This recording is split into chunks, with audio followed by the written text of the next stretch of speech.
Guys, so in terms of organization, there's a couple of things I wanted to show you and get your thoughts on. So number one, the top level of organization is categories.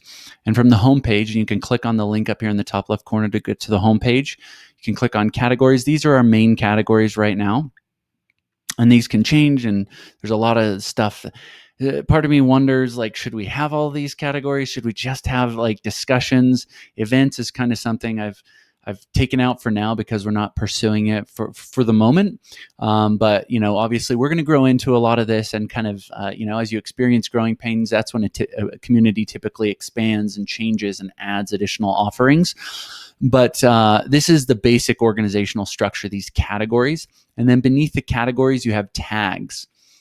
So with the tags, these are a bunch of the tags. Now, a way that you can get to that is click on this triple line over here, and then click on the tags. Or you can, as you can see up here, go to forums.pickleballist.com/tags. Here's a list of all the tags and how many times those tags are used. As you can see, I was tinkering around with Vulcan paddles, and here's a listing of all their paddles. So one of the things, for example, with tagging taxonomy, that I was thinking that it might be better, instead of having you can create tag groups where there's certain sub tags that are available within that only when you use a certain major tag. But then there's a million implications to having a structure like that. And our biggest focus is we want to make this simple and easy for new pickleballers, right? So I just want, I'm totally open to any advice, any thoughts, feedback that you guys have along the way. But here's where my head is right now. So let's see where we go from here. Just wanted to show you, this is the power of this type of organizational structure. So if we click here on, for example, pickleball stories, we can see that there have been 5, which is awesome. Hopefully you've gone in there and read some of these. Sorry, my phone's blowing up with people inviting me to go play pickleball. Isn't that great? That's a good sound when you look over and see that it's another pickleball invite that you have to deny because you're working on this project. Just kidding. Sort of. So anyway, here's the cool thing, right? So for example, let's say that you're a paddle geek, right? Let's say you're like Brandon. You love paddles. You remember their weight and their. I don't even know the other words that Brandon used to describe all the paddles, but he knows paddles inside and out, right? So Brandon might want to come in here and find the word paddle, right? And then when he does, let's just pretend that the pickleball stories is paddles. And let's pretend that he wants to just know whenever people are talking about paddles or whenever somebody tags paddle. So in that case, and you guys have probably seen this throughout the forums, but you have never tinkered with it. And this is one of the most powerful features of this platform, is that you can click on this and choose your level of notifications. The default level is you get notified if someone mentions you. And if you engage in a certain discussion, it kind of will automatically put you towards a different level of notification. So always when you're in an individual discussion or in a category or hear like a tag, look for that little bell icon and you can modify your notification settings.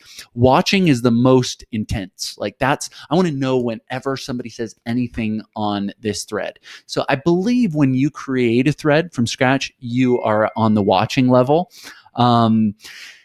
Tracking, basically, it kind of obviously it notifies you whenever people say your name, and that's kind of like most of these, except muted. You'll get notified when somebody mentions you.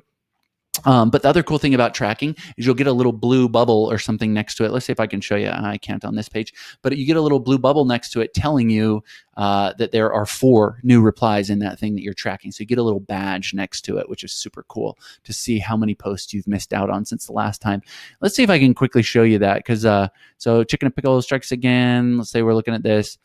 And boo, I don't have an example to show you. But anyway, down here you'd see like a little blue bubble. Well, it's because I'm on top of all these discussions. I've read them all. So anyway, if I hadn't and there was a bunch of activity, it would be like you'd see a little badge like you do on your phone, maybe with applications. It would be like 4 or 5 or 10 or 2. Whatever, how many you haven't seen. But back to these notification settings, there's a really cool one, and I think this is unique to tags, and because in the way that it works is you click watching first post. That means anytime a new post comes in that's tagged as, for example, like Brandon, he might want to follow paddle.